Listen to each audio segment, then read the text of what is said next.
Hearth's Warming Club, episode 184 of Friendship is Magic, is about intercultural harmony, the spreading of holiday traditions, and the validity of everyone's unique perspective on them.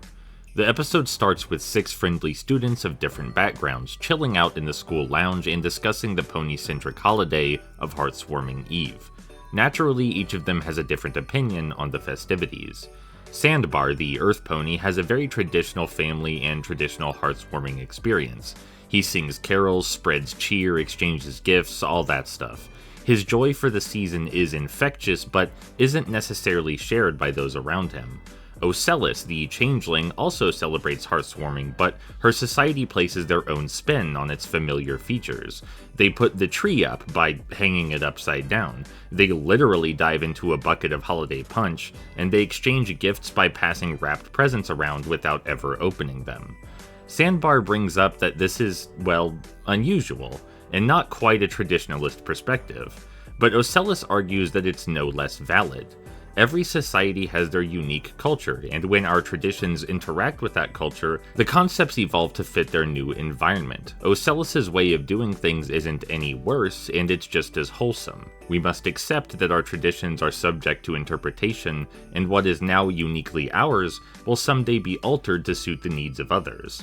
This is a stunningly mature moral in a show which normally focuses exclusively on individual relationships, not intercultural ones. From there we expand to the other students and their distinctive holidays, each very different from Hearth's Warming in its own way, but also similar. Yona, the Yak's holiday, is about ritualistic displays of might, followed by a delicate celebration of family, demonstrating that the two can coexist in perfect symbiosis. Family is strength, and strength is family. Smolder the Dragon celebrates the Feast of Fire, a holiday about dominance and conquest, where they share stories of, well, dominance and conquest.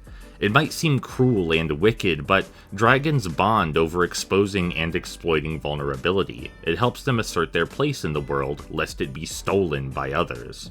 Silverstream, the Hippogriff, observes the 3 Days of Freedom, a holiday championing her country's escape from tyranny. It starts with them cheering gratefully for the ocean which sheltered them during war, then dancing through the clear skies, newly free of the Storm King's oppressive wrath, and lastly, they join land, sky, and sea together in symbolic appreciation for their harmonious multitudes. Once a kingdom torn apart, they are now whole again. Finally, we hear about Gallus, the Griffin, and sure, his culture has its own holiday around this time of year, but as far as he's concerned, they may as well not. Gallus doesn't have a family to call his own, so he instead shares the warmth and kindness of those around him. His friends are his true family. Understandably, he is fearful to be apart from them during winter break, so rather than confront that loneliness, he concocted a really goofy plan to trap everyone together, involving sabotage and general trickery. He eventually confesses upon seeing his lies damage his friends. Rather than respond with fury, his friends not only understand, but decide to stay behind just to be with him. Togetherness, after all, is the purpose of every winter holiday, regardless of origin. Hearth's Warming Club is ultimately a celebration of unity, which is particularly noteworthy for its sympathetic outlook on multicultural festivities.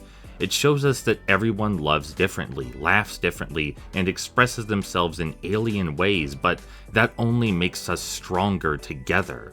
When we learn to love one another's differences and form a compassionate whole, we are more than we ever were apart.